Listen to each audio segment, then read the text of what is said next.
Boa tarde a todas e todas. Sejam muito bem-vindos. Eu sou Graziela Santiago, coordenadora de conhecimento do GIF, e gostaria de dar início à sessão Desenvolvimento Territorial, que será mediada por Sérgio Andrade, da Agenda Pública, e terá como palestrantes Ana Bonimani, do Instituto Votorantim, Andréa Rabetin, da Fundação Vale, Cláudia Calais, da Fundação Bung, Lívia Pagotto, do GVSES, Thaís Ferraz, do Instituto Arapiaú, e Valéria Lapa, do Lina Galvani. Esta mesa está dividida em duas partes, com um intervalo das 15h30 às 16h, quando será servido um coffee na área de convivência no térreo, lá embaixo. Então, por favor, continue conosco na parte da tarde. O Sérgio vai explicar um pouquinho melhor a dinâmica da mesa aqui hoje, mas a ideia é ser bastante participativa, e na segunda parte a gente quer ter muita interação da plateia, então continue conosco. E também não deixem de acessar o congresso no nosso aplicativo, o Atendify. Bem, eu passo então a palavra para o Sérgio. Muito obrigada e uma ótima sessão a todos. Bem, muito boa tarde. Que bom ver vocês aqui nessa sexta, ver vários rostos conhecidos, e para uma mesa que, sem dúvida, promete. Até pela composição, vocês veem que nós temos uma mesa quase 100% feminina. Eu estou cumprindo aqui a cota do Congresso. Então, prometo falar pouco e deixar realmente quem interessa falar. Mas eu queria, antes de agradecer ao GIF, né, por esse importante espaço, né, para discutir desenvolvimento territorial, como o investimento social, nas suas diversas experiências, né, promove o desenvolvimento territorial, talvez trazer um pouco do contexto que resultou nesse debate, ou mesmo nessa composição da mesa. O GIF mantém uma rede temática voltada para a discussão de investimento social e política pública. São temas do investimento social que vêm sendo debatidos, aprofundados pelo GIF, são temas dos mais diversos, e essa discussão de investimento social e política pública tem no território, nas suas várias experiências, né, de atuação no território, talvez os exemplos mais emblemáticos da convergência entre investimento social e política pública, da qualificação que o investimento social faz na sua atuação com políticas públicas. E essa mesa, portanto, ela é herdeira um pouco dessa discussão, desse grupo de trabalho que tem. Nós temos aqui dois coordenadores dessa rede temática, o Instituto Votorantim e a Fundação Vale, a Andréa e a Ana Bonimani. E para esse debate nós temos alguns desafios, né, algumas questões que são perspectivas particulares de cada um dos institutos, fundações que aqui vocês conhecerão, as suas perspectivas de investimento no território, como promovem investimento, o desenvolvimento territorial, mas os nossos desafios transversais das experiências devem dar conta de algumas questões. Por exemplo, o impacto que o desenvolvimento territorial traz, né, o impacto do investimento social para o desenvolvimento territorial, a articulação com políticas públicas e fortalecimento dessas políticas, como se dão essas ações, a qualidade da articulação intersetorial, porque, ao falar em desenvolvimento, nós estamos falando de um arranjo que envolve vários atores, governo, sociedade civil, diferentes empresas. Então, é uma perspectiva que discutir a qualidade da cooperação, a qualidade dos arranjos é fundamental. Uma outra perspectiva diz respeito ao investimento social no fortalecimento da participação social, dos ambientes de participação, experimentos de participação social, e os institutos e fundações que apresentarão suas experiências, discutirão hoje essas perspectivas, trazem uma série de aprendizados de muitos anos, no Brasil todo, da Amazônia até o sul do país. Então, portanto, nós temos uma mesa muito rica, com temas que, sem dúvida, contarão com a participação de vocês. Nós temos, no segundo bloco, em especial, o cuidado de deixar algumas cadeiras aqui vagas, porque nós queremos discutir com vocês. É um assunto que precisa, e aproveitando, né, a participação de vários de vocês que trabalham com esses temas em institutos, fundações, em governos e na sociedade civil, podem se somar a essa discussão e refletir conosco sobre esse tema, como, afinal de contas, o investimento social pode promover desenvolvimento territorial. Eu gostaria de começar aqui o nosso debate passando a palavra para a Lívia Pagotto, do GVSES, para que ela possa trazer algumas perspectivas para o nosso debate, a título de contexto. Lívia. Obrigada, Sérgio. Boa tarde a todos e a todas minhas colegas e colega aqui da mesa. Um prazer estar aqui, agradeço o GIF pelo convite e é uma alegria muito grande estar nessa mesa para falar sobre desenvolvimento territorial, que é uma dos temas que ocupa aí minha atividade como pesquisadora lá no Centro de Estudos em Sustentabilidade da FGV já há alguns anos. Fico feliz de estar aqui meio contrabandeada, porque não estou representando nenhum investidor social, especificamente, nenhuma empresa, mas tenho a sorte de ocupar um espaço lá no GVSES, que é de uma rede de investidores e de empresas que vem falando sobre gestão empresarial e a relação dessa gestão com o desenvolvimento local há alguns anos, que é uma iniciativa chamada ID Local, que fala sobre desenvolvimento local e grandes empreendimentos desde 2013. No final do ano passado, a gente terminou um trabalho que durou um ano, justamente olhando para a questão de investimento social privado territorial. E queria compartilhar com vocês um pouquinho dos resultados desse trabalho.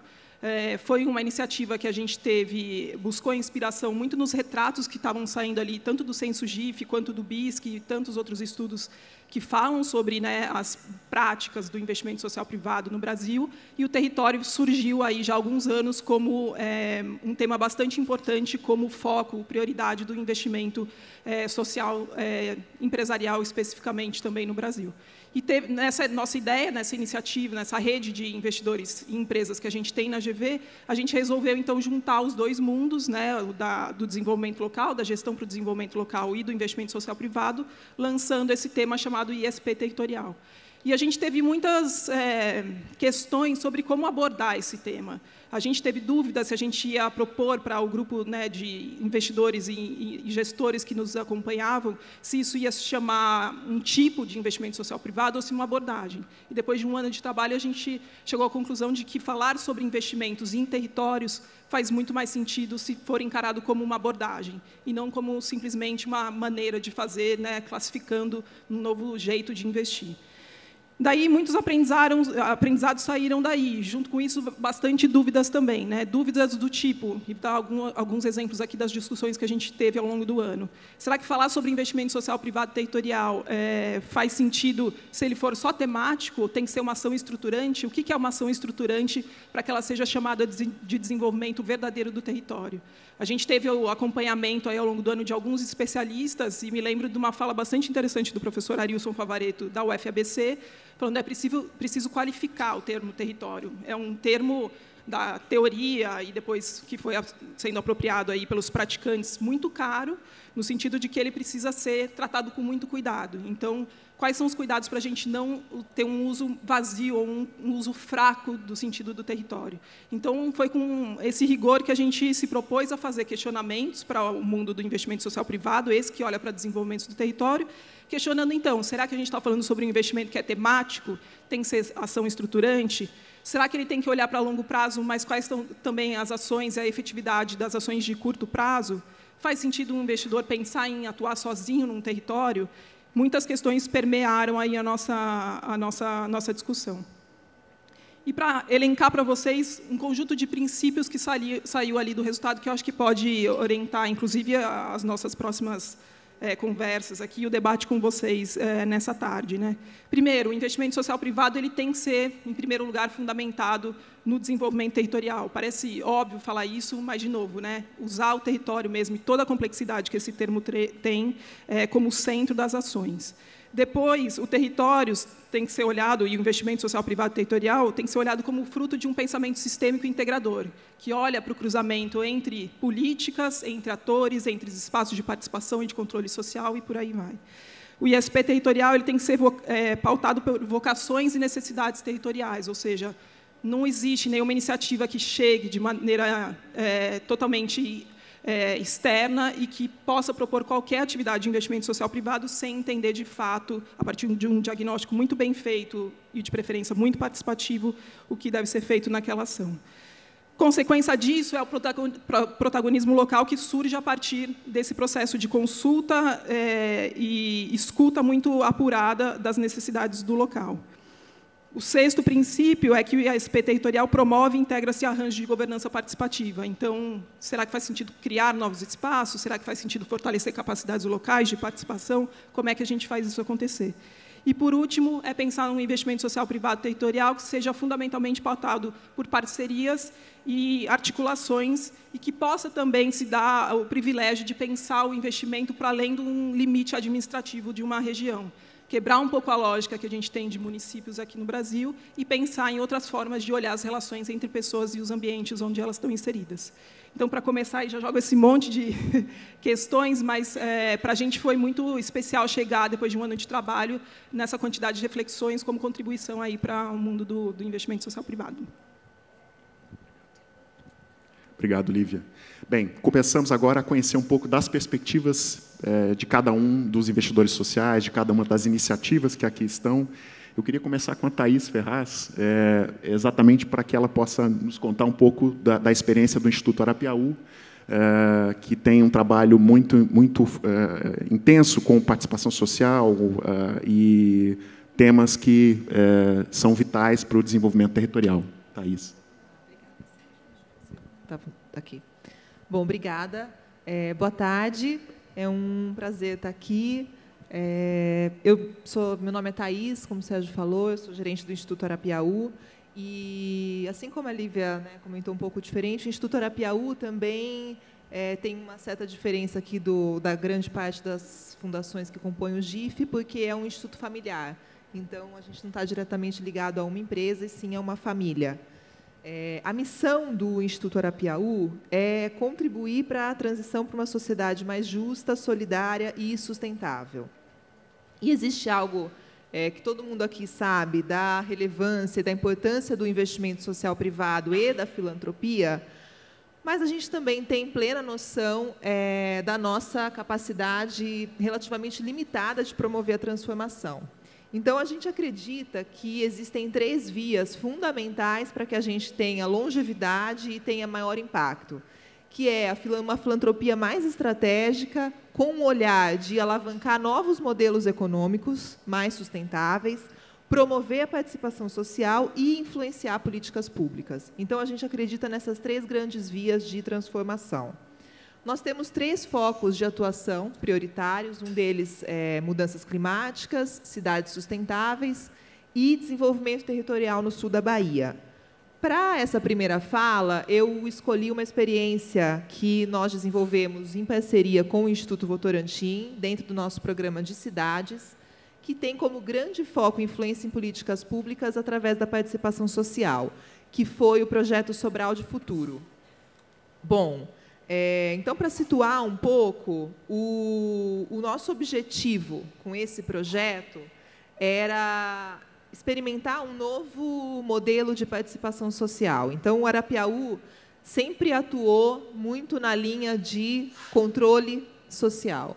Então, a sociedade monitorando o poder público e dando visibilidade sobre o que deveria ser feito.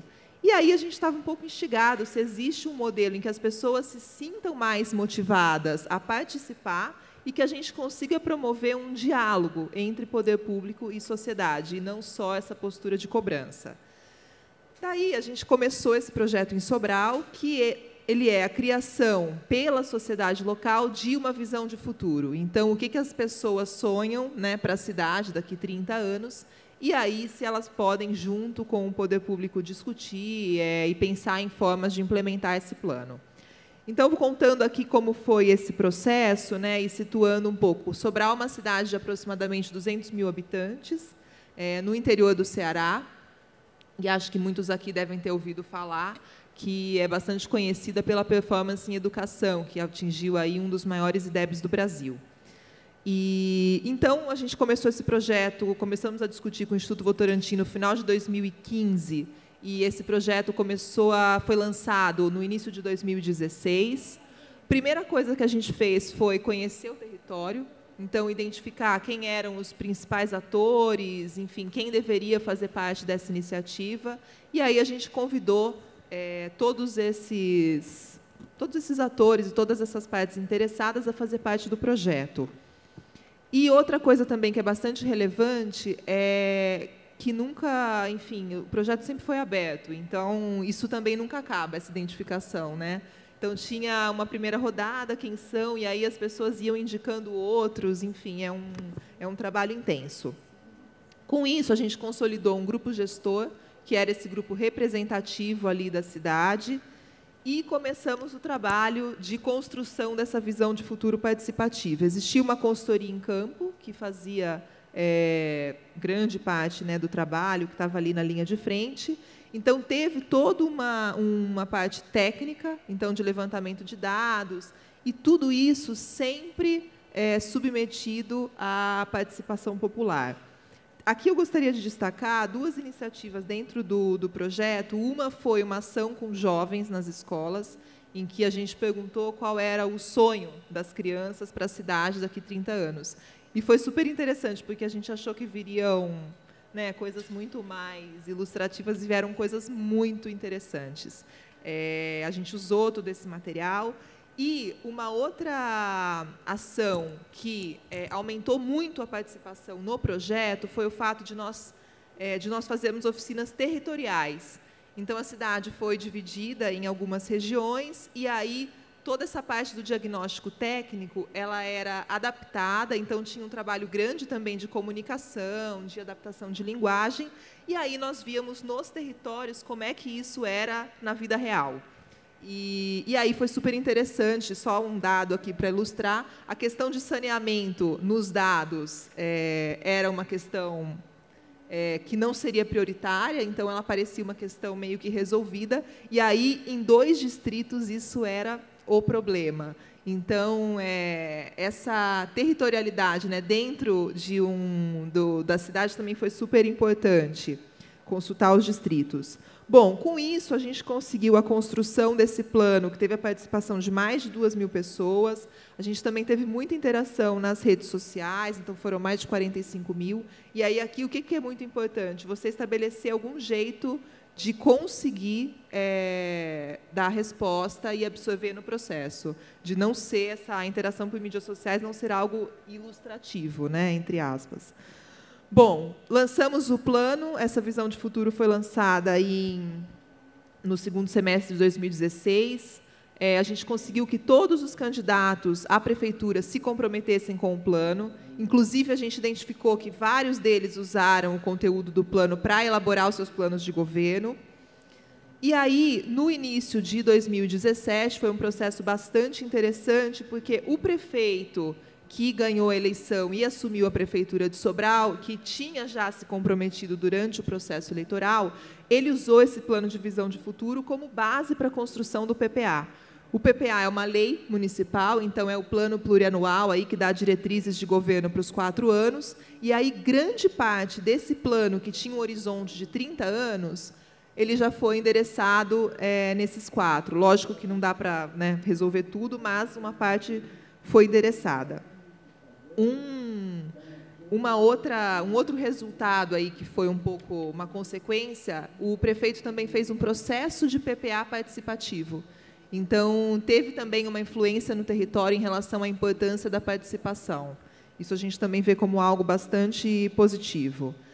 Durante agora o ano de 2018, a gente está trabalhando para fortalecer ainda mais esse grupo gestor, a questão da participação social. A gente também vai trabalhar com os conselhos para garantir a implementação do PPA e também os projetos do Sobral de Futuro, que não foram endereçados no PPA, como que eles podem ser implementados. Uma outra via que a gente está vendo é o plano diretor, que pode ser que tenha uma revisão esse ano, então a gente também acredita que ele vai ser uma via para endereçar essa visão de futuro.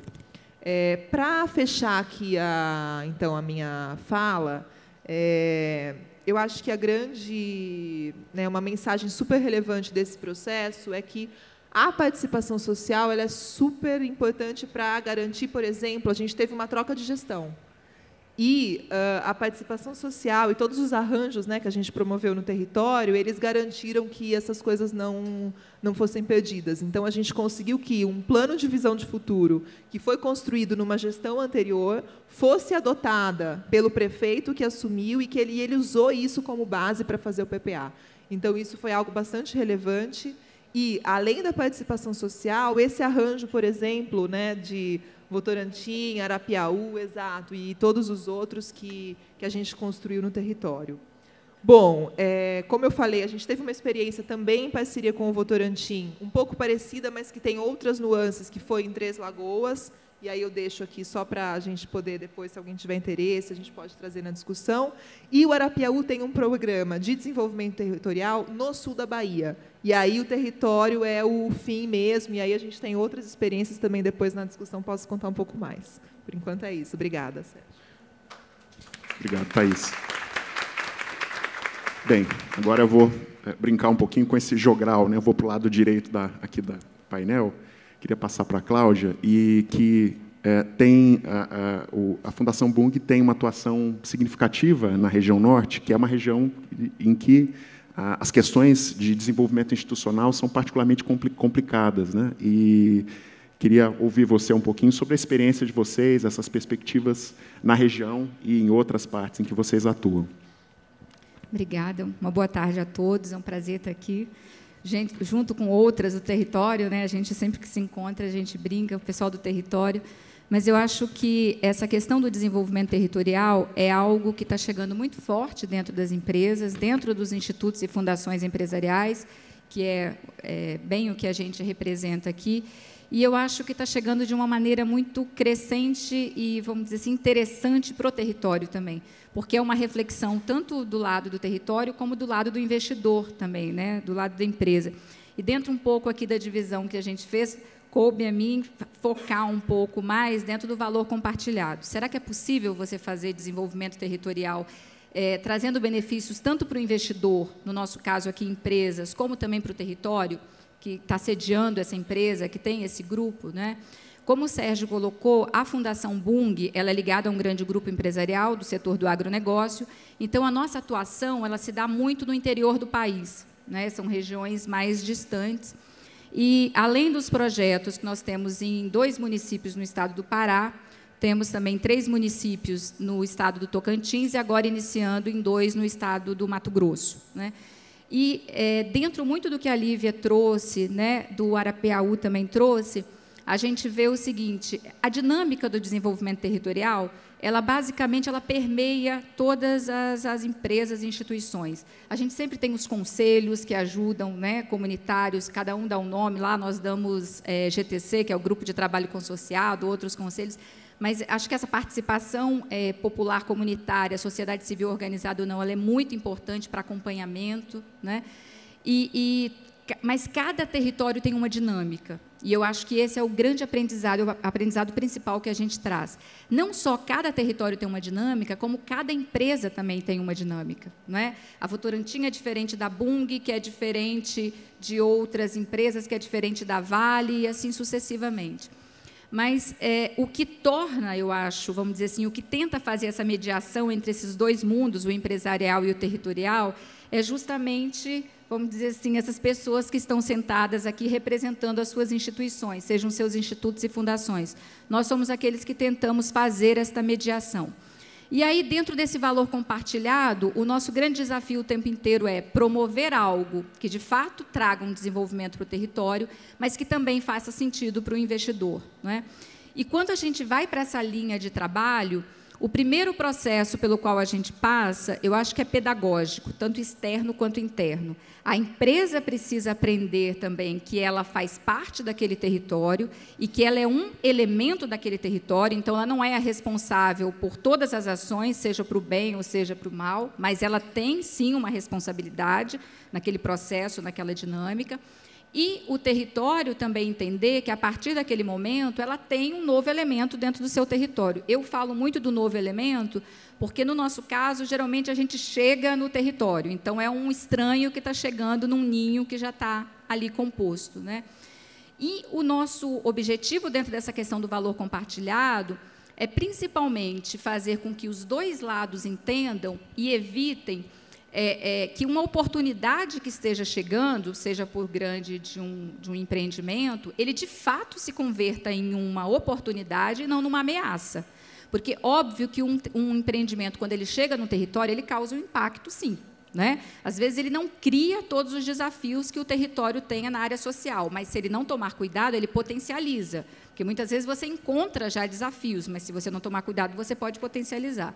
Então, o primeiro desafio dessa relação território-investidor é fazer com que essa chegada seja uma oportunidade e não uma ameaça. Isso tem que ser percebido pelos dois lados. O segundo desafio que eu vejo é evitar o vazamento do crescimento econômico, que é aquilo que a gente tanto fala, é fazer com que aquela empresa, aquele empreendimento que de fato está aí, ele promova um desenvolvimento da região. E que esse desenvolvimento não seja só, como as empresas gostam de falar, mas eu pago imposto, né? Mas é fazer com que esse imposto pago ele seja bem direcionado, é fazer com que os salários pagos, de fato, fiquem no território, porque muitas vezes você está num território, mas você tem que contratar mão de obra de outras regiões. Grande parte dos seus fornecedores, muitas vezes, vem de outras regiões e não é daí. E, a partir do momento, a empresa tem que entender que, a partir do momento que ela começa a desenvolver isso no território, é benéfico para ela, é benéfico para o território, porque você está gerando mais emprego, você está movimentando a economia, mas é benéfico para ela também. Muito mais barato você ter um colaborador, um fornecedor da região, do que você ter que trazer de outras, né?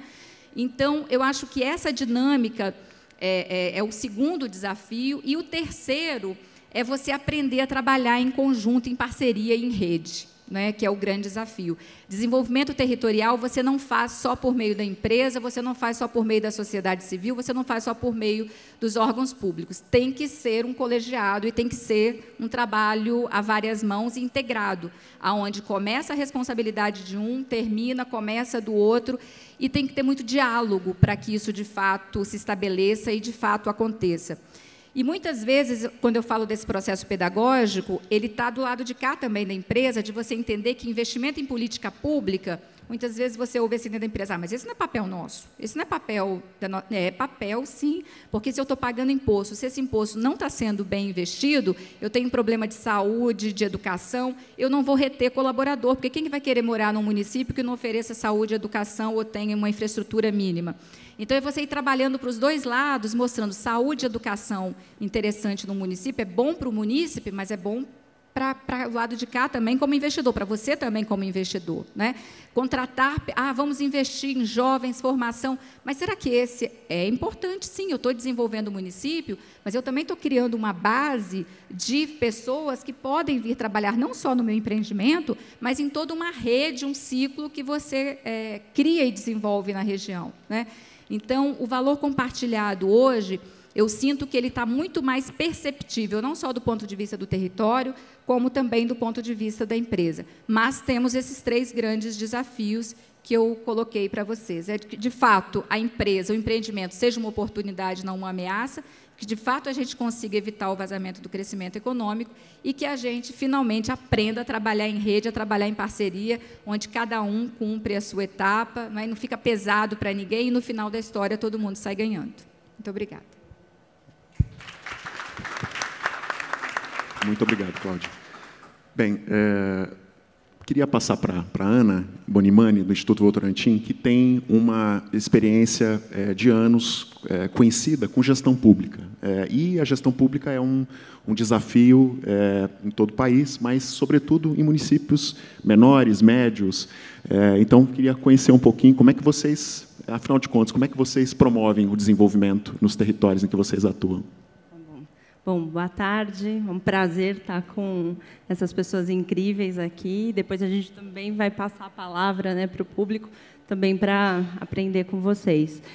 Bom, acho que só para contextualizar, o Instituto Votorantim é um instituto empresarial que tem por objetivo aí trabalhar com a qualificação do investimento social das empresas da Votorantim e pensar nesse planejamento estratégico da atuação social. A Votorantim está hoje presente em mais de 400 municípios, não necessariamente com planta, mas a gente tem atuado desses municípios, em 2017, com quase 150 municípios. Não necessariamente todos os municípios a gente tem essa visão, obviamente, territorial. Em alguns momentos, a gente tem investimentos que são mais pontuais e menos estruturantes, mas o nosso objetivo, junto às empresas, é sempre pensar em como avançar nessa agenda do desenvolvimento territorial. Eu vou falar do Programa de Apoio à Gestão Pública, mas antes acho que eu vou só trazer alguns outros pontos que têm a ver com a questão de gestão pública, têm a ver com a questão do fortalecimento de políticas públicas. Na abertura do Congresso GIF, inclusive, foi feita uma pergunta, né? Qual é a contribuição do investimento social para novas agendas? E aí o recorte que eu quero trazer aqui é a questão do fortalecimento de políticas públicas.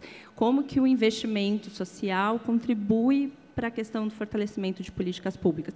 Como todo mundo disse aqui, a gente faz parte do território, questão de política é uma questão de todos nós, né? A gente às vezes ouve assim, mas eu não quero me envolver com política pública, ou não quero me envolver com o poder público, não tem como, né? A gente está no território, a gente vive ali, isso faz parte do nosso dia a dia.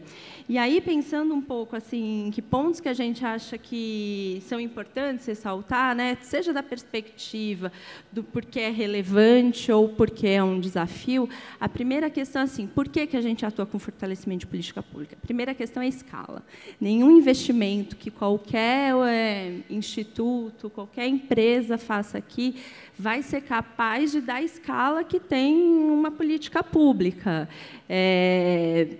Por mais estruturante que a gente seja, por mais de longo prazo que seja, o que pode, de fato, provocar impacto é quando a gente se alinha a uma política pública. Então, acho que essa é uma primeira questão que é importante da gente refletir e pensar o quanto os nossos investimentos estão dando escala, estão gerando retorno e de que maneira que a gente está mensurando isso.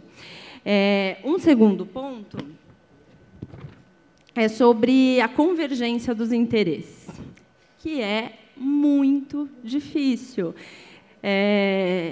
Cada instituto tem já as suas tecnologias, a sua forma de fazer, e não necessariamente a gente vai ter uma abrangência para todos os temas ou para todas as questões que tem no território.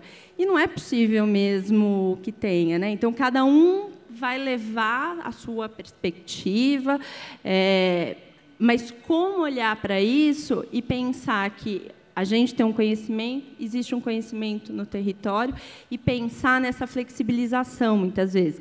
Na Votorantim, a gente tem uma prática de, no nosso investimento, trabalhar a questão do planejamento, né, da atuação, pensando quais são as principais oportunidades naquela localidade, quais os impactos que o negócio tem ali naquele momento, e, a partir disso, construir uma agenda social. E essa agenda, muitas vezes, ela é construída, a gente tenta sempre olhar assim, o quanto eu estou construindo dentro de casa e o quanto eu estou fazendo a consulta com os atores que estão naquele território, para ver se há, de fato, essa convergência. Já teve casos, por exemplo, onde a gente vai fazer um trabalho de saneamento básico, por exemplo. A gente fez todo um processo, identificou uma série de indicadores, identificou, nossa, esse município a gente poderia atuar com a questão de saneamento básico. Na hora que a gente vai conversar com o poder público, ele fala, então, mas o dado que você pegou ou já estava desatualizado, ou eu não, né, já estou endereçando isso. E aí, nesse momento, é que a gente tem que ter uma flexibilidade de olhar, de ouvir, para poder identificar que outros interesses a gente pode atuar de forma conjunta e a partir dos saberes. A outra questão, e tem muito a ver com o que o Instituto Arapiaú trouxe, com a experiência que a gente teve em Sobral e Três Lagoas, é o envolvimento dos atores, né? A gente não consegue fazer todas as questões de forma isolada e sozinho, e como construir nas localidades as capacidades, né, ou como fortalecer as capacidades que estão nos municípios, nos territórios, envolvendo os atores. Então, em algumas das nossas experiências, a gente tem tido cuidado de trabalhar essas governanças locais, ter essa visão de como agregar todos os olhares e todos os possíveis atores que estão ali e fomentar essa questão das governanças e dos conselhos. E acho que, por último, aqui, só para concluir esse primeiro momento, pensando também no que o Instituto, no que o investimento social pode contribuir para essa agenda de fortalecimento de política pública, é a visão de longo prazo. A gente vive um momento de muita descontinuidade, né, nos investimentos, nas políticas. Uma empresa, ela está lá e ela vai permanecer, provavelmente, por muito tempo. E a gente tem essa lógica dentro das empresas, de pensar em longo prazo, de trazer ferramentas. Então, como é que a gente usa essa mesma lógica ou constrói essa lógica de longo prazo no momento onde a gente está construindo essa visão sobre o fortalecimento de políticas públicas? O caso que a Thaís trouxe junto aí, né, em Sobral e Três Lagoas foi muito isso, né? Então, a gente trabalhou a questão, junto com o poder público, de um planejamento de 20, 30 anos, para tentar evitar essas descontinuidades e, depois, converter, ou dali daquele planejamento de 20, 30 anos, extrair o PPA do município, que seriam os próximos 4 anos. E estamos fortalecendo as governanças locais. Então, esses pontos, né, então, escala, convergência, envolvimento de atores, visão de longo prazo, não é receita de bolo, né? A gente não tem receita. Como a Cláudia disse, também em cada território a gente vai atuar com maior ou com menor intensidade nesses pontos, vai aprendendo, mas são pontos que acho que em qualquer desenvolvimento territorial e numa questão de fortalecimento de políticas públicas, a gente tem que pensar nessas premissas e ir vendo em que medida que a gente vai calibrando essas necessidades.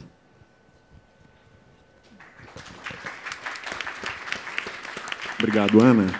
Vocês devem ter notado que todos nós estamos procurando destacar aprendizados, né, e não, em si, a experiência A, B ou C. Né? Então, acho que a preocupação aqui com vocês é compartilhar exatamente desafios, aprendizados, das diversas experiências que têm enfoques realmente particulares. É por isso que eu gostaria de passar para a Valéria Lapa, do Instituto Lina Galvani, e que tem um trabalho, uma preocupação muito forte com o protagonismo da comunidade. Né? Como é que vocês trabalham? Quais são os aprendizados de vocês, Valéria? Bom, boa tarde a todos e a todas. Grande prazer estar aqui nesse painel com mulheres incríveis, um cara incrível também, organizações que nos ensinam e nos inspiram. Até em respeito às colegas que estão aqui sentadas, eu vou usar só 2 slides do que eu preparei e dizer que essa experiência que a gente quer contar, ela tem uma inspiração muito genuína de uma grande musa que a gente tem, que é a Dona Lina Galvani. Então, a Dona Lina Galvani, que é essa fofa, é uma senhora de 105 anos, completados em janeiro desse ano, muito lúcida, muito sábia, muito guerreira, que tem como um dos maiores ensinamentos que nós levamos para a nossa metodologia de trabalho ajudar aquele que quer ser ajudado. Eu acho que não tem nada que traduza melhor democracia do que isso, né? Quem quer participar, participa, quem não quer também fica de fora, que acho que a gente agora está num momento muita discussão que todo mundo tem que querer tudo e não é bem assim, né? E eu estava aqui pensando, ouvindo as colegas e sempre muito inspirada na Dona Lina, que mulher que sempre foi à frente do seu tempo, né? Porque o Instituto Lina Galvani, que é um pouco do que a gente tem nessa mesa, ele é um instituto familiar empresarial. A Dona Lina é a matriarca da família Galvani, que é uma empresa do ramo de mineração e fertilizantes, que atualmente mantém uma joint venture em Caiara.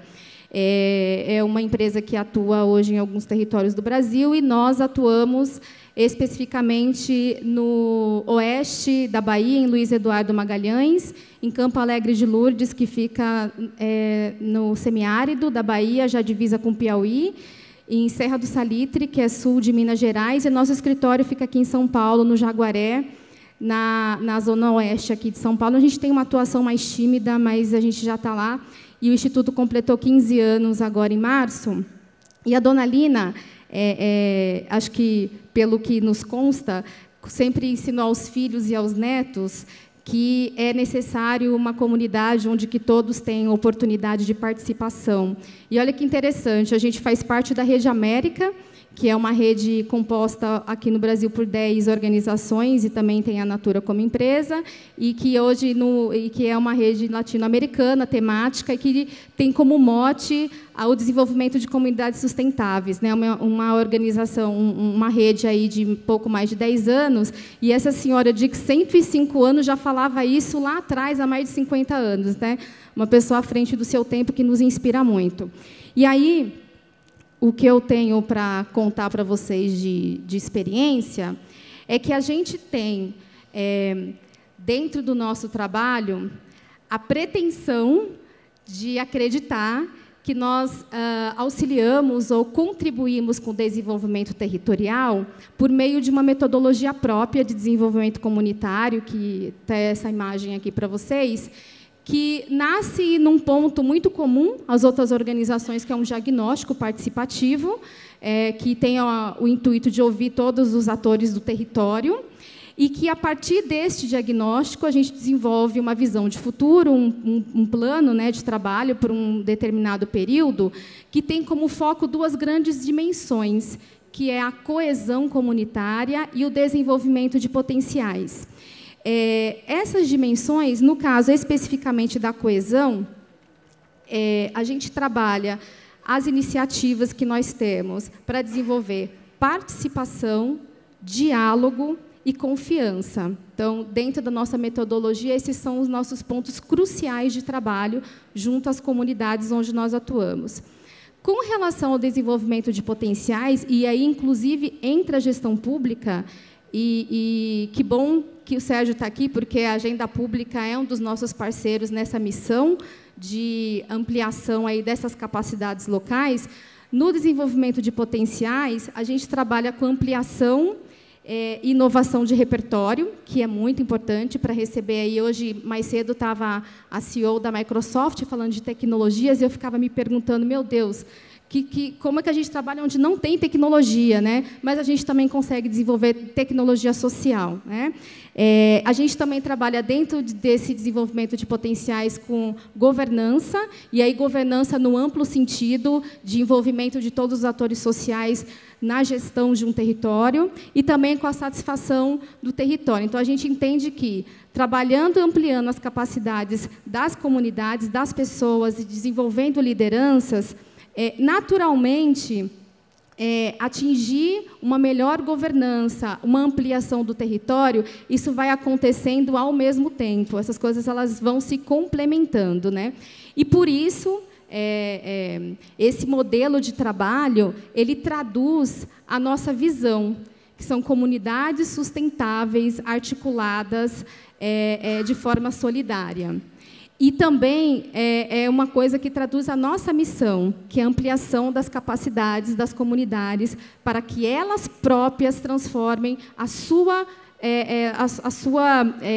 realidade local, né? Então, a gente tem uma preocupação muito grande de a gente não chegar com o modelo, a gente não chegar com a solução.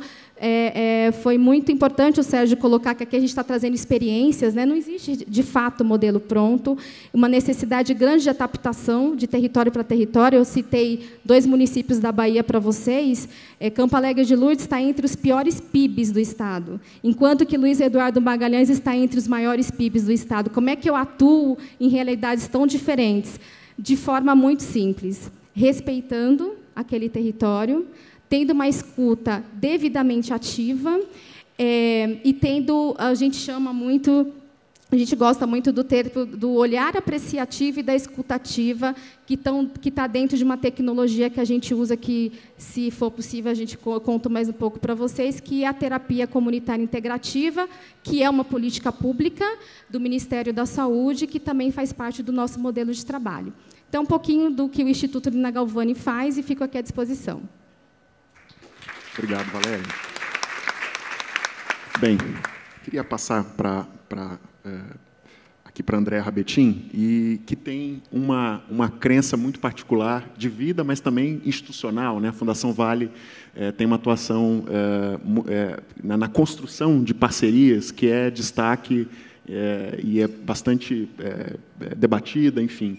André, qual a perspectiva de vocês no desenvolvimento territorial? Como é que vocês trabalham essas questões? Bom, boa tarde. Eu queria primeiro agradecer ao GIF por essa oportunidade. Eu acho que é a terceira vez que eu venho falar de desenvolvimento territorial. Então, isso mostra a importância do tema para o investimento social.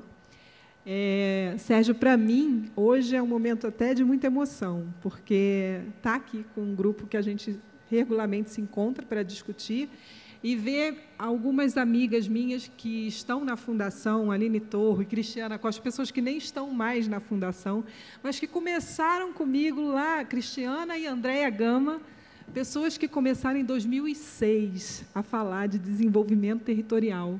Acho que a gente tem que agradecer a Tânia Bacelar, Kátia Mello, pessoas que nos inspiraram a entender essa lógica. E para a mineração, isso tem um sentido muito forte, porque quando a gente fala de mineração, se eu falar de telefonia, a telefonia ela tem uma relação direta com o comportamento das pessoas. Quando a gente fala mineração, ela tem uma relação direta com o território. Então, por mais que a gente queira, né, e esteja imbuído em fazer o melhor, a gente não consegue fazer o melhor se não houver uma interação com os demais atores. E, na época que a gente começou a fazer isso, foi muito interessante, porque a gente entendeu a importância de fazer os diagnósticos, de fazer a leitura. Era a época do superciclo, a gente está falando aí, né, de 2008, 2009, muitos recursos nas empresas, muitos recursos no governo, e a gente começou a entender a importância de elaborar projetos, de apoiar as prefeituras para elaborar projetos e levar isso para o Ministério. E aí a gente aprendeu muito, porque a gente levou muita coisa para lá e a gente começou a entender que os projetos não eram bem daquela forma. Por exemplo, quando a gente fala em projetos de pavimentação, que a gente fala, pavimentação não é nada, vai morar na poeira, é difícil para caramba. Mas, para ter um projeto de pavimentação, tem que ter 30% de drenagem. Enfim, eram especificidades que, na época, a gente não tinha tanto conhecimento. A gente fez muita coisa, mas a gente aprendeu muito ali. E aí a gente começou a pensar, bom, agora a gente tem que entender de política pública mesmo. E daí surgiram cooperações técnicas com ministérios muito estratégicos para a gente, gerando plano de trabalho. Não tinha envolvimento de recurso financeiro, era um entendimento de como o investimento social poderia impulsionar e fortalecer essas políticas nos territórios. Mas era tão engraçado, porque eu me lembro que eram linguagens diferentes, né? A gente chegava lá falando uma coisa, entendia a outra, enfim. Quando a gente conversa e a gente recebe a partir do nosso entendimento. Era muito complexo. Mas dessa complexidade surge o entendimento da importância de ter uma escuta ativa, né? De ter uma escuta generosa. Porque, muitas vezes, e principalmente no mundo empresarial, a gente acaba tendo uma sensação de que a gente sabe mais, né? E a gente não sabe nada quando a gente está falando em desenvolvimento territorial, porque o desenvolvimento territorial pressupõe construção coletiva. E construção coletiva estamos todos nós aprendendo a fazer. Bom, a mineração ela traz esse processo e ela é muito instigante porque ela é de longo prazo, portanto, você pode fazer um trabalho bastante articulado e ela é finita, porque o minério um dia acaba. Então, você tem que entrar nesse processo já sabendo que vai ter uma saída. Isso tem que ser muito provocativo. Então, como que a gente fez isso? A gente entendeu a importância, né? E aí eu não vou ser repetitiva, porque as minhas amigas já explicaram muito bem esse processo, a importância de política pública, mas, mais do que isso, alguém aqui foi formado? Alguém aqui teve na escola noção de política pública? Quantos empresários, quantos diretores, quantos executivos têm uma caneta e um orçamento para dizer sim a questões que, muitas vezes, não estão em consonância com política pública? Então, o papel dos institutos e fundações é muito mais um articulador, né, um mediador, tradutor, difusor, né, um conector desses mundos. São mundos diferentes, são tempos diferentes, são demandas diferentes, mas que têm uma visão comum. Aí a gente era tão complexo, que a gente acabou cunhando um conceito, junto com outros atores, de parceria social público-privada, que não tem nada a mais. Era só para chamar a atenção das pessoas de que era preciso juntar, unir esforços, unir recursos, para uma visão que saltasse do curto e do médio prazo. E aí, eu acho que a gente conseguiu fazer muita coisa, a gente conseguiu fazer um trabalho de empoderamento com a comunidade, porque as políticas públicas estão ainda colocadas num tecniquez muito sofisticado, é muito difícil entender. Então, a contribuição que a gente pode dar é facilitar esse entendimento, porque ninguém se engaja no que não entende. Então, esse trabalho que a gente faz em saúde, em educação e geração de trabalho e renda está à disposição do país. E a gente estimula e provoca que outros façam também, porque isso pode gerar um efeito escala super significativo. Daí, eu acho que a gente passa de um processo de colaboração para cooperação. Se a gente for no dicionário, os dois são sinônimos. Mas eu trago para fazer uma reflexão com vocês. Quando a gente colabora, desculpa que eu estou... Quando a gente colabora, a gente está falando o seguinte: a gente mapeia o que cada um pode fazer de entrega para atender interesses específicos de cada um para uma visão comum. Quando a gente fala cooperação, a gente está falando em pensar juntos, em construir soluções integradas. E isso está sendo muito interessante, porque vem trazendo arranjos muito inovadores e muito interessantes para a gente discutir no âmbito do desenvolvimento territorial. Aí eu vou dar meus exemplos, porque acabou meu tempo. Eu vou dar os meus exemplos na próxima rodada. Muito obrigada. Que bom, temos aqui um leque de experiências muito interessantes do qual partir, né? E, bem, todos aqui, de alguma maneira, falavam que a motivação do investimento social, não só o territorial, mas aqui discutindo o investimento social territorial, para esse alinhamento, para essa proximidade com políticas públicas, tem a relação com a escala, com a legitimidade da própria política pública e com o impacto, né? A Ana lembrava isso também. Mas trabalhar com o governo, trabalhar com políticas públicas é algo que oferece bastante desafios.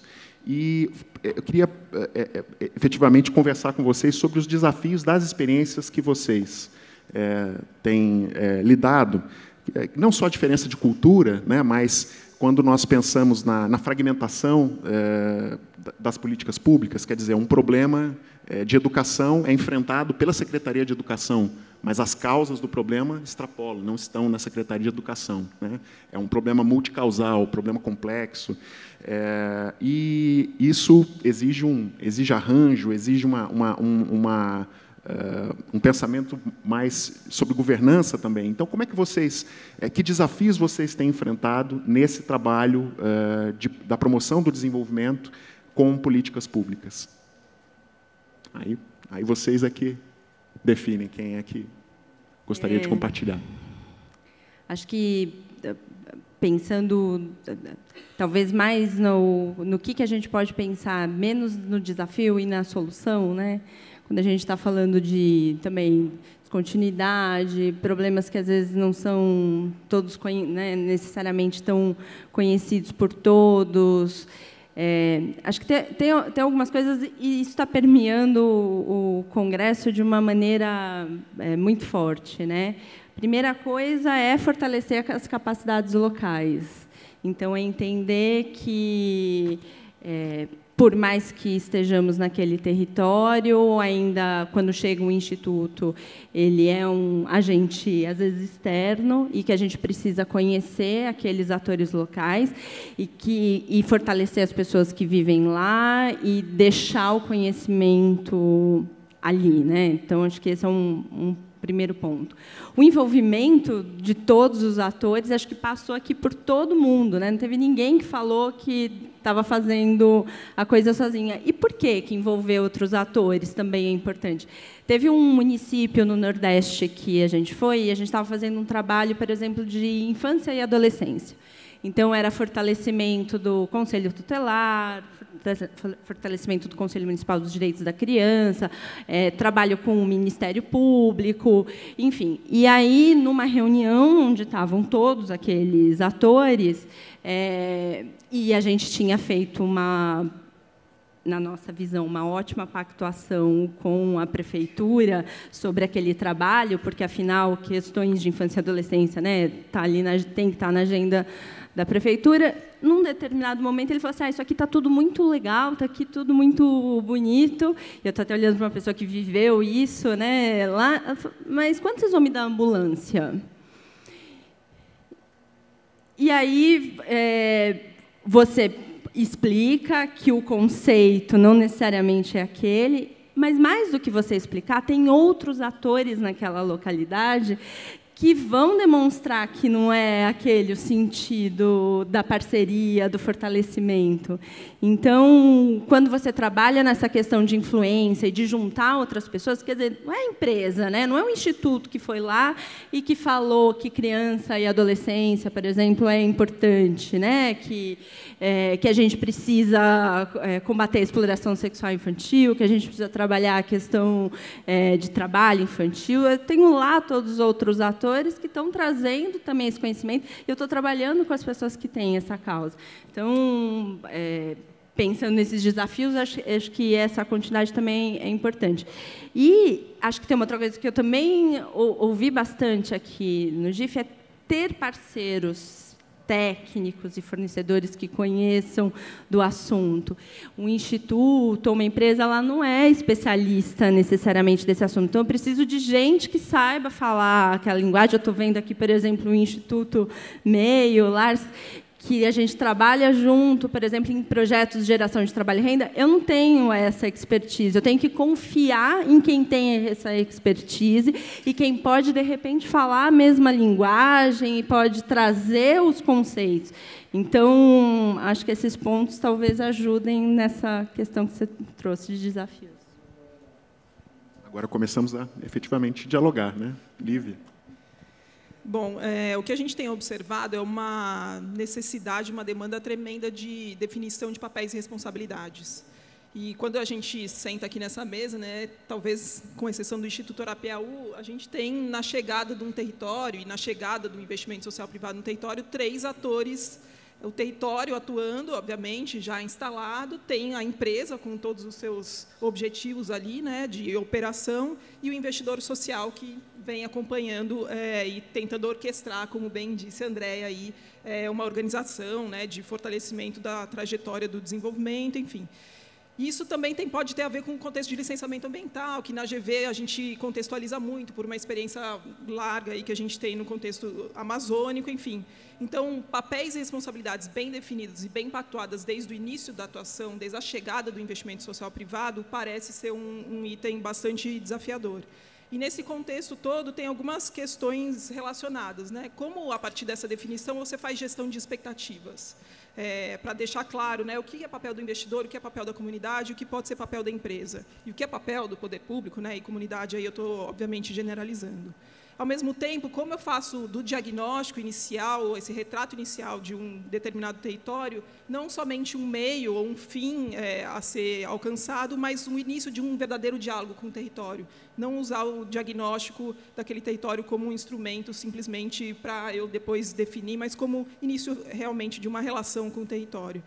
Ao mesmo tempo, a gestão de expectativas, a definição de papéis e responsabilidades traz aí o início do estabelecimento de uma relação de confiança entre investidor e comunidade. E, fundamentalmente, também pensar a chegada do investimento social privado é já começar a pensar na sua saída. É claro que, nos exemplos de mineração, talvez a vida seja um pouco mais longa. Em outros negócios, isso tende a variar. Mas temos exemplos aqui, né, por exemplo, da Fundação Bung, né, no Tocantins, em que sempre ficou muito claro a pactuação aí vamos um dia sair daqui, como é que a gente faz para que esse legado se perpetue, independentemente da presença ou não do investidor. Então, isso são desafios recorrentes que a gente tem observado e ouvido para sustentar a mudança gerada que está sendo pensada ali pelos investidores. Pensar a saída também coloca um outro desafio, que é o de cofinanciamento, né? Como pensar em estratégias de, se eu tenho que sair por diversas razões, se a minha empresa tem que sair de um território, como é que eu faço para dar perpetuidade para aquela ação que está sendo proposta.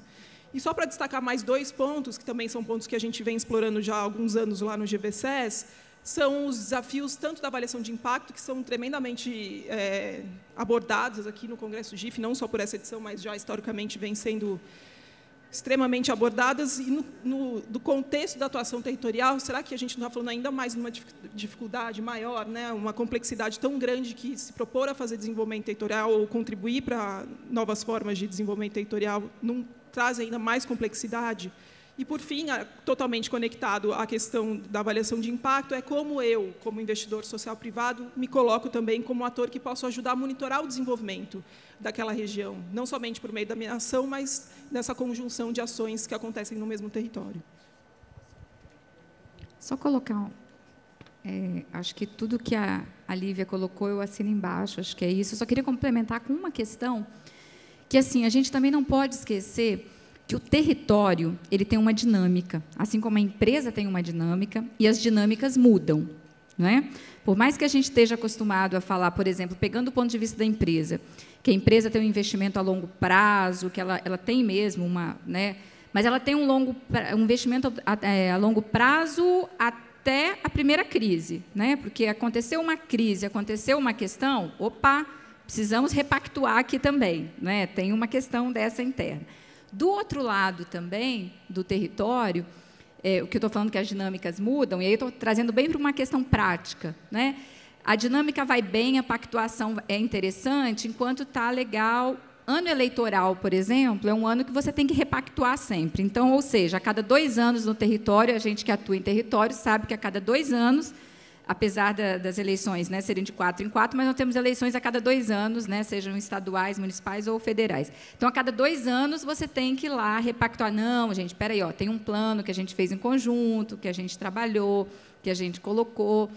Né? Então, assim, para colocar que essas dinâmicas também, elas mudam. E para a gente, então, você colocou, Sérgio, é difícil lidar com o poder público, mas é difícil para o poder público lidar com a gente também.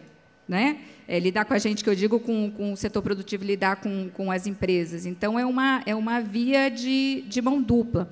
E aí, por exemplo, eu vou um exemplo rápido aqui. Uma vez eu fui parar no Ministério Público Estadual, fui chamada num dos estados que a gente atuava, né? Aí eu já liguei para todos os coordenadores, assim, gente, está tudo bem, aconteceu alguma coisa, a gente fez alguma coisa. Não, Cláudia, tudo em cima, tá. Aí fui para o Ministério.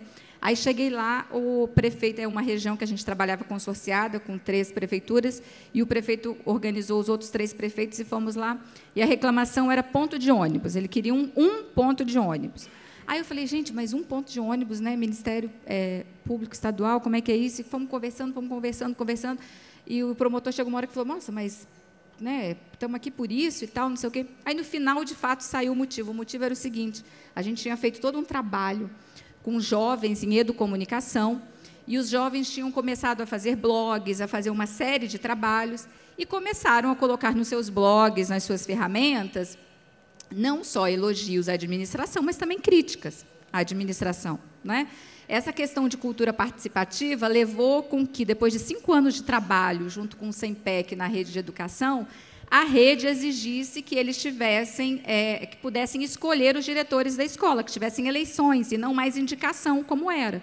E ele foi muito claro no final e falou assim, olha, até vocês chegarem, o município era de um jeito. Agora, tipo assim, a prefeitura está perdendo o controle.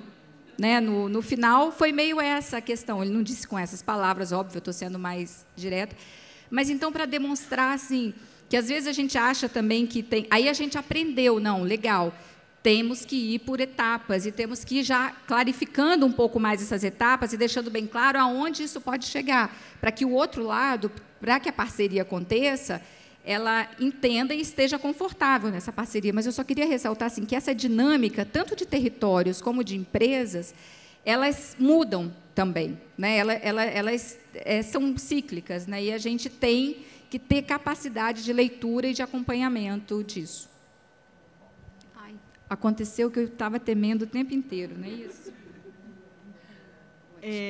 Eu acho que o maior desafio é em relação à qualidade da parceria, né? E como essa parceria. Por exemplo, a gente tem parceiros locais. A gente faz um trabalho belíssimo com editais para reconhecer, para ajudar, para capacitar e para valorizar o conhecimento local. Esse é um trabalho que a gente tem feito e, assim, eu acho que é uma direção muito acertada. A gente tem os parceiros executores, são organizações, principalmente organizações sociais, e que a gente não, antes, né, 2005, 2006, a gente comprava, né, os produtos das organizações sociais e coisas. Hoje não, a gente constrói juntos. A gente senta e pensa juntos uma solução estruturante. Isso tem um valor enorme para todo mundo, né, para a organização social, para a gente e para o território. E o outro é o parceiro financiador. A gente tem hoje parceria com organizações, com empresas da cadeia. A gente tem desde de clientes a fornecedores, e eu convidei o Rodrigo Santiago, da Michelin, para falar um pouco dessa parceria, porque, gente, a gente está no mesmo território. A gente fala que não fala bem com o governo, mas a gente não fala bem com a gente, né? Eu não estou dizendo para a gente não ser competitivo, porque competitividade é uma coisa fundamental, não vou nem entrar nisso, mas a gente não precisa deixar de aprender a ser colaborativo. Isso é um fator crítico de sucesso para o desenvolvimento dos territórios. A gente não pode mais estar no mesmo território fazendo coisas separadas, né? Se elas são convergentes, vamos pensar em... E é tão rico, é tão rico. A gente começa, eu acho que a gente não faz mais um projeto, começa o projeto, ele todo estruturado, né? A gente começa um projeto, a gente sabe aonde a gente quer chegar, mas esse projeto ele vai se construindo no decorrer da execução. E isso é lindo, né? A gente tem aqui um exemplo com o Rodrigo, a Michelin, o quanto isso está transbordando. E não é recurso só financeiro que a gente está falando. A gente está falando dos saberes, do conhecimento que cada um traz para essa discussão. E aí eu chamo a atenção novamente. A gente precisa ter uma escuta generosa, a gente tem que ter uma curiosidade genuína, porque, senão, também, a gente fica fazendo mais do menos e não adianta. A gente tem que montar arranjos diferenciados. Está acabando meu horário, vou falar depois um exemplo, mas a gente não... Eu estou aqui obediente, vocês estão vendo, né? Porque tem um relógio aqui. Mas, assim, a gente precisa potencializar. É de uma riqueza. Eu tenho aprendido tanto, mas tanto com os fornecedores e clientes, eu tenho certeza o quanto a gente está se ajudando e o quanto isso tem tido uma repercussão no território. Quer dizer, se a gente tem um conhecimento com política pública, a gente divide. O outro tem uma experiência bastante exitosa e traz, e isso tudo tem feito uma diferença para a gente e para o território, que é o ponto focal de todos nós. Obrigada.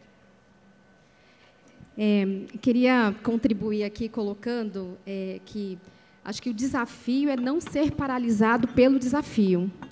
Então, eu vou trazer 2 exemplos rápidos. A gente tem uma situação um pouco mais confortável em Minas Gerais, em Serra do Salitre, onde a atual secretária de Educação foi uma das pessoas que participou ativamente do diagnóstico participativo, da construção da agenda de futuro, e, para nossa felicidade e sorte, hoje ela lidera a Secretaria de Educação, Turismo, Cultura e Esporte. Então, a gente quase que, se eu dissesse que diagnosticássemos juntos demandas que foram legítimas e que, como, por exemplo, a própria educação foi identificada como uma questão super importante e que, em conjunto, a gente identificou parceiro para poder tratar de uma questão que é a qualidade do ensino público, né? Então, a colega colocou a importância da gente chamar para perto pessoas que sabem mais do que a gente. A gente também tem que identificar aquilo que a gente não é bom, né? E a gente tem que chamar quem sabe mais que a gente. No nosso caso, o Instituto Natura está conosco lá em Serra do Salitre, implementando o programa Comunidade de Aprendizagem, que já está tramitando lá na Prefeitura para se tornar uma política pública, e isso tudo dando certo. Esse ano ainda, a gente quase que encerra esse ciclo, né? A gente identificou, tratou junto, pensou junto, está implementando, está trazendo resultados em conjunto. A questão do monitoramento é extremamente importante nessa questão, né? Eu identifico um problema, eu identifico soluções, mas será que está dando certo ou não? E a gente está monitorando junto, que é algo super importante. A Secretaria de Educação está do nosso lado, fazendo, identificando mudanças de rota, que, claro, às vezes é necessário, e muito em breve transformando isso numa política pública. E eu disse que o desafio é não ser paralisado pelo desafio, porque eu tenho uma outra situação, que é lá em Campo Alegre de Lourdes, onde eu tenho uma geografia totalmente complexa.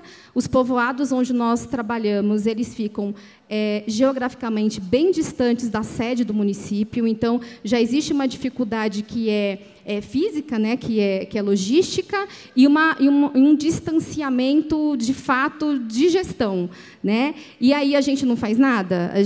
Eu tive recentemente com eles e a gente não teve ainda a alegria de uma aproximação maior com o prefeito. Só que quando eu falo que há necessidade, quando ela é legítima, ela nos faz aproximar, seja pelo amor ou seja pela dor, né? Outra frase que foi falada aqui no Congresso.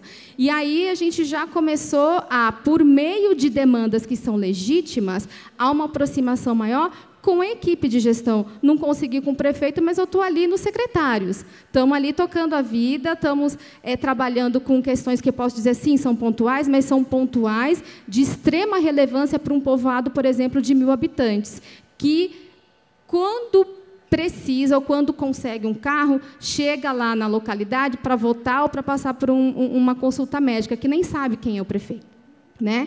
E aí, por que eu disse que a gente não pode ser paralisado pelo desafio?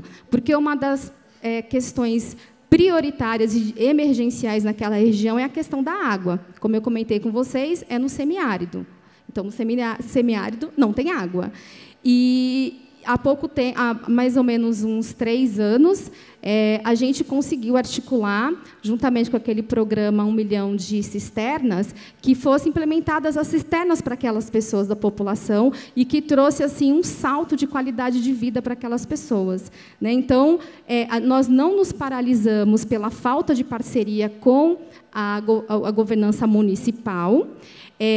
Diferentemente de outros colegas, não há outras empresas nesta localidade com quem a gente possa compartilhar as questões de desenvolvimento territorial. A Galvani é a única empresa lá, e as outras são as terceirizadas da Galvani, mas a gente tem que extrapolar o nosso olhar à questão da escuta, né, ativa e apreciativa, de buscar outras soluções, que, no nosso caso, foi buscar uma política pública federal e fazer com que essa política se aproximasse dessas pessoas que não têm voz, que não têm acesso e que não têm conhecimento de que caminho que eles têm que trilhar para poder chegar a uma solução. Então, acho que é isso. Os desafios, eles são presentes no nosso dia a dia e a gente não pode se amedrontar com eles, né? Acho que é isso.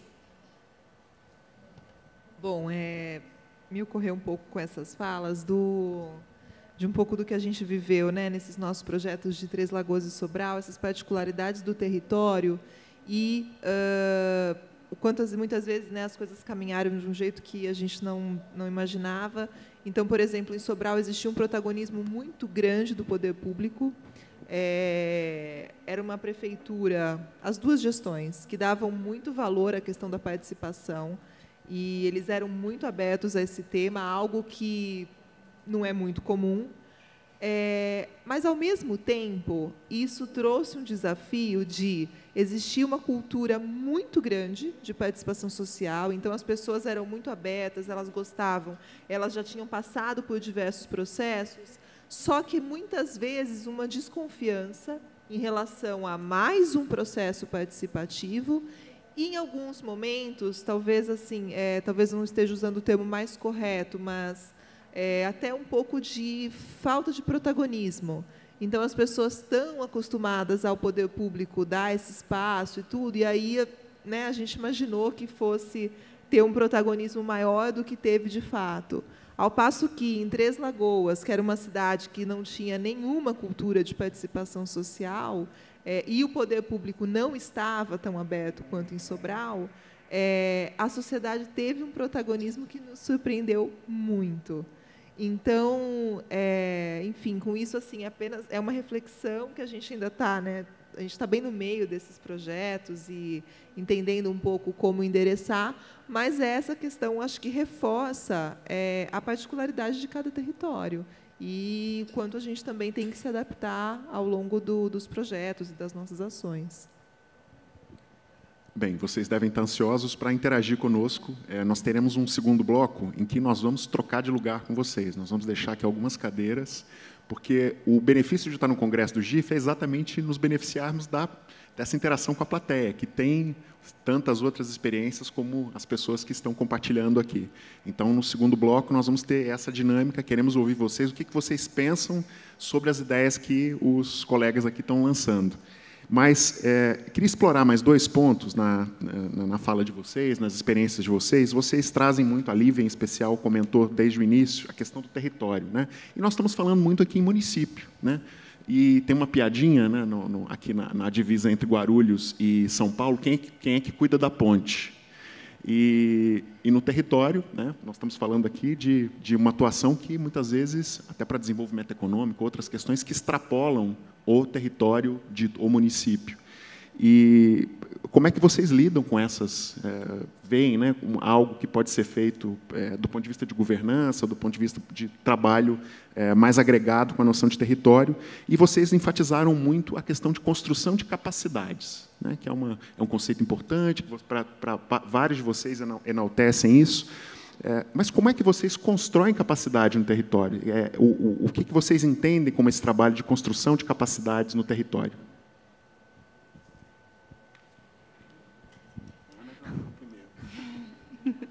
Bom, eu vou falar, acho que, sobre a construção de capacidades.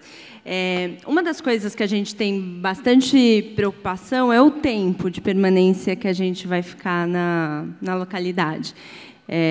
Por mais que a empresa esteja lá por muito tempo, não necessariamente o investimento vai se permanecer por todo o tempo, ou a gente tem que criar as estratégias de saída, né, que a gente tanto fala. Então, dentro dessa questão de construção de capacidades, uma coisa, por exemplo, que o Instituto adotou foi a construção do que a gente chama de réguas de maturidade, matriz de competências.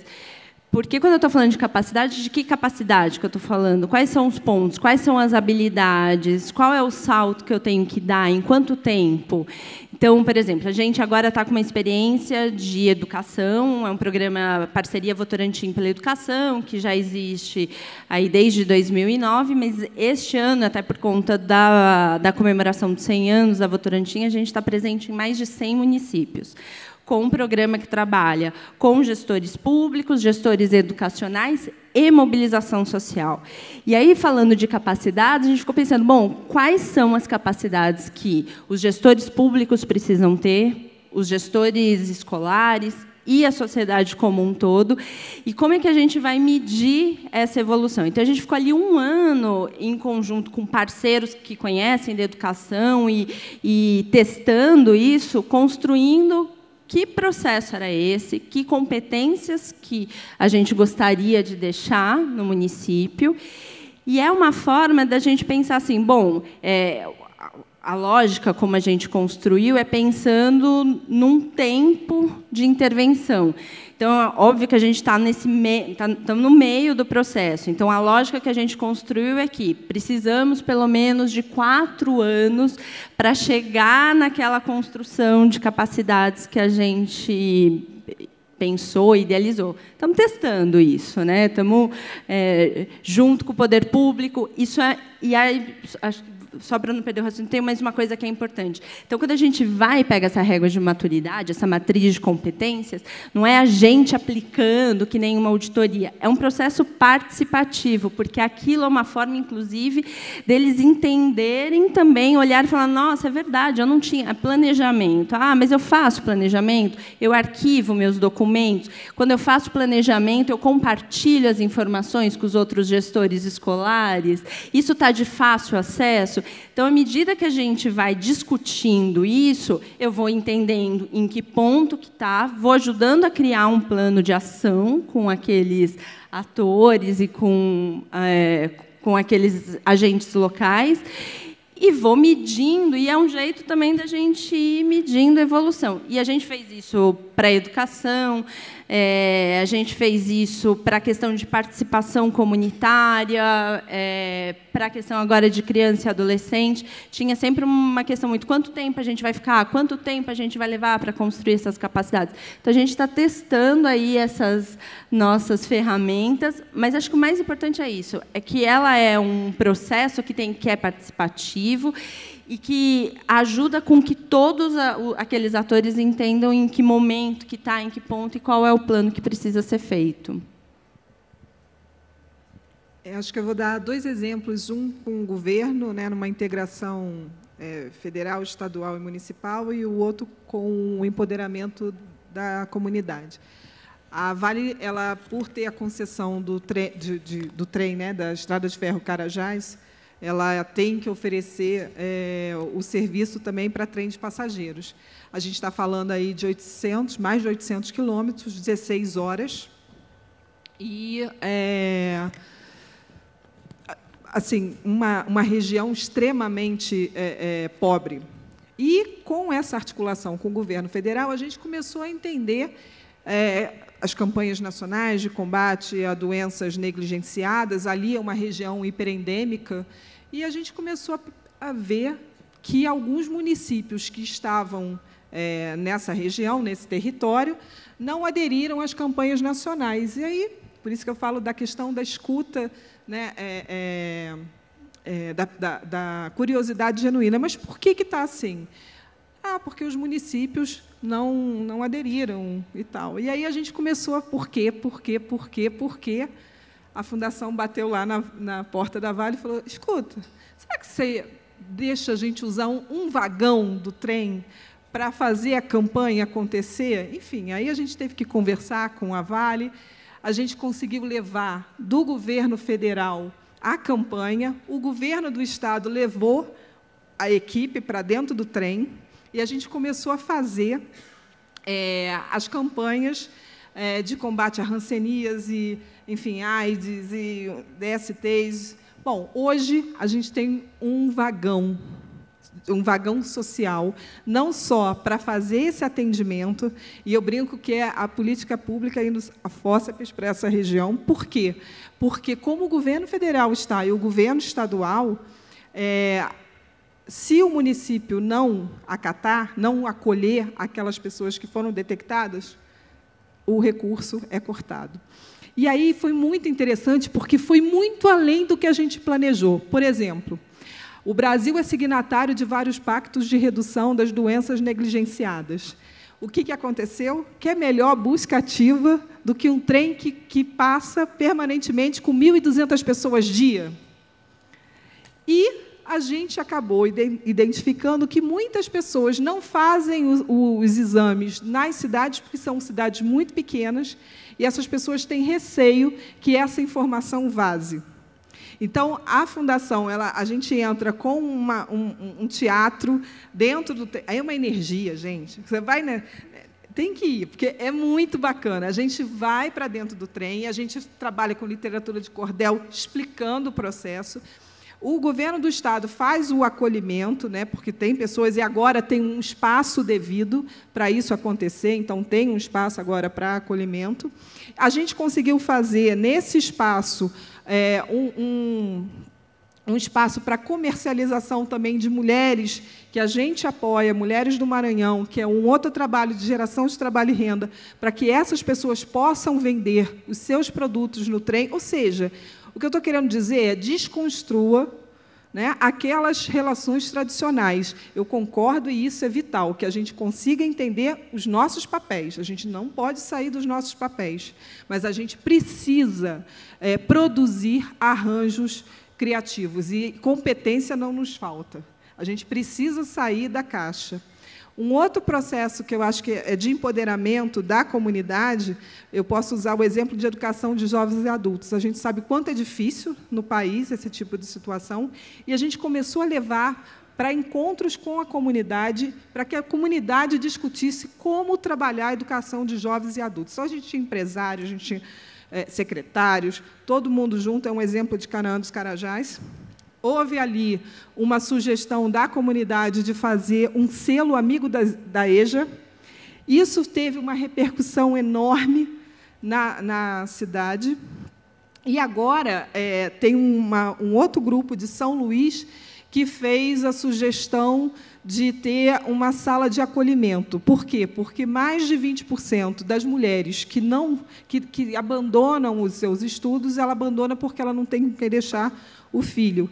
Então, a gente fez um trabalho de parceria com o governo municipal, existe essa sala, a gente fornece o equipamento, o município fornece, né, o pessoal, enfim, e isso está dando muito certo, está inspirando política pública, e o mais legal, que isso foi uma iniciativa das pessoas, da comunidade, e elas se apropriam, porque quando a gente chega com alguma coisa pronta, é muito difícil se engajar. E isso tem feito também uma diferença muito grande, a ponto de outros parceiros nossos, da rede de fornecedores da Vale, estão também conosco, tanto no trem, como também nas salas de acolhimento da educação de jovens e adultos, fazendo com que o protagonista seja a comunidade. Eu só vou complementar colocando essa questão essa relação que você colocou de territórios e capacidades desenvolvidas, porque a concepção de território é bom também a gente que trabalha com isso, né? Quem está pretendendo trabalhar.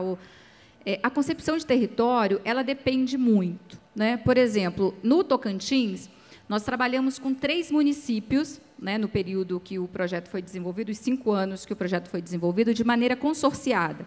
Um município tinha 14.000 habitantes, o outro 4.500 e o outro 1.500 habitantes, isso contando zona urbana e rural. Então, eu não estou falando nem de 20.000 habitantes. E não fazia sentido a gente fazer trabalhos distintos para cada município, porque eles tinham características. Na verdade, eram 3 bairros divididos por 2 rios, porque é um delta, né? O delta ali do Tocantins.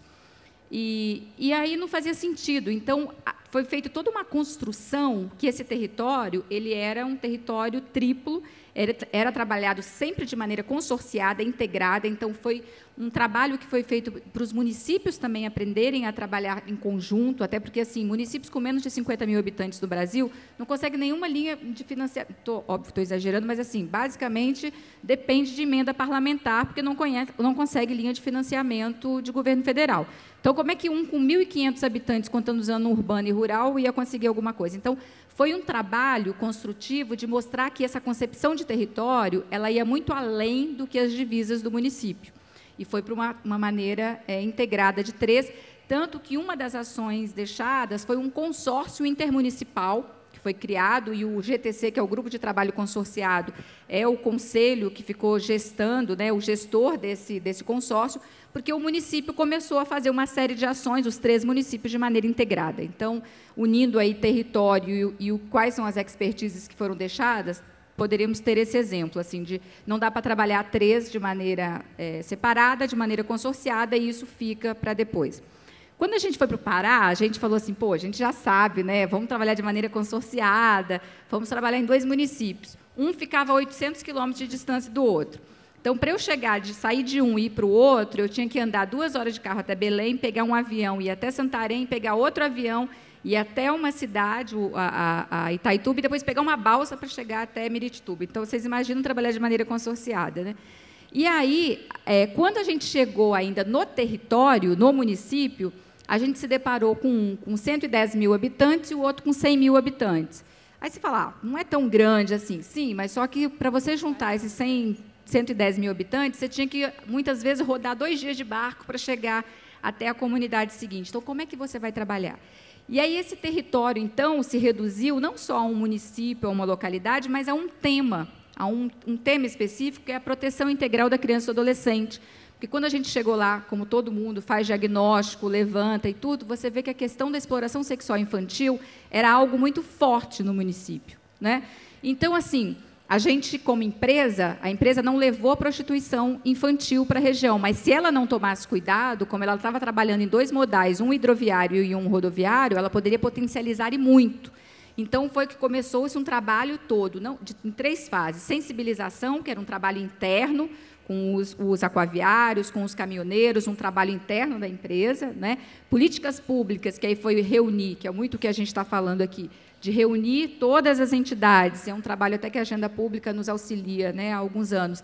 Então, de realmente fazer uma política pública de proteção integral da criança e do adolescente, que lá praticamente era algo inexistente, né, muito diluído. E o terceiro trabalho, que é de prevenção, que é um trabalho forte com jovens, né? A questão da melhoria da qualificação profissional, a oportunização de emprego, de renda, olhando para o território. Então, assim, esse território no Pará, ele se reduziu a uma causa, a um tema, né? Trabalhando política pública, trabalhando de maneira integrada, mas eu só queria trazer essa contribuição, que assim, essa visão de território, ela pode ser muito distinta, dependendo da realidade que a gente está e da onde a gente está trabalhando. O nosso tempo acabou, mas nós temos a continuidade daqui a pouquinho com vocês. Só para que vocês não percam o coffee break, mas a segunda parte é mais animada ainda. Espero que vocês fiquem conosco para compartilhar. Eu vou passar aqui para a Thaís. Bom, eu vou falar rapidamente aqui de um exemplo, né, que acho que é ilustrativo sobre essa questão de construção de capacidades. Como eu mencionei mais cedo, a gente tem um programa de desenvolvimento territorial no sul da Bahia, que é a região de Ilhéus e Itacaré. A gente trabalha com 6 municípios, um recorte que foi determinado muito por conta de uma atuação que a gente tem na dinamização da cadeia do cacau, então esse foi um recorte que fazia sentido. E apareceu em alguns trabalhos que a gente fez lá atrás, alguns diagnósticos, alguns processos participativos, a necessidade de incentivo ao empreendedorismo. E o Arapiaú fazia alguns apoios a alguns projetos, e aí sempre tinha aquela coisa, como que você estabelece critérios, o que você apoia. E aí, num determinado momento, a gente decidiu apostar num fundo comunitário, que se chama Taboa, Fundo de Fortalecimento Comunitário, que tem 2 linhas, uma de microcrédito e uma outra de doação. E é um projeto que deixa a gente muito feliz, porque eles conseguiram criar uma governança da própria comunidade. Então, o conselho que define quais projetos vão ser apoiados, ele é formado por pessoas da comunidade. Então, e hoje, o Arapiaú é um dos investidores, então eles já conseguiram captar recurso, estão recebendo recursos do Ministério Público, e esse é um exemplo assim, super, que a gente fica bem orgulhoso, porque mostra continuidade e, como o investimento social privado, como filantropia, a gente também sai desse... deixa um pouco o poder, né, de ter o recurso, e passa muito mais para a comunidade que tem o conhecimento do território. Bem, vou convidar vocês para o coffee break, para o intervalo, no primeiro andar, né, lá embaixo, aliás, no térreo. E depois nós continuamos com essa dinâmica em que vamos ouvir vocês, né, para que esse debate, de fato, possa se estabelecer e conhecermos outros desafios e experiências. Nós temos aqui alguns desafios bem práticos para discutir, né? Até já. Obrigado por essa parte.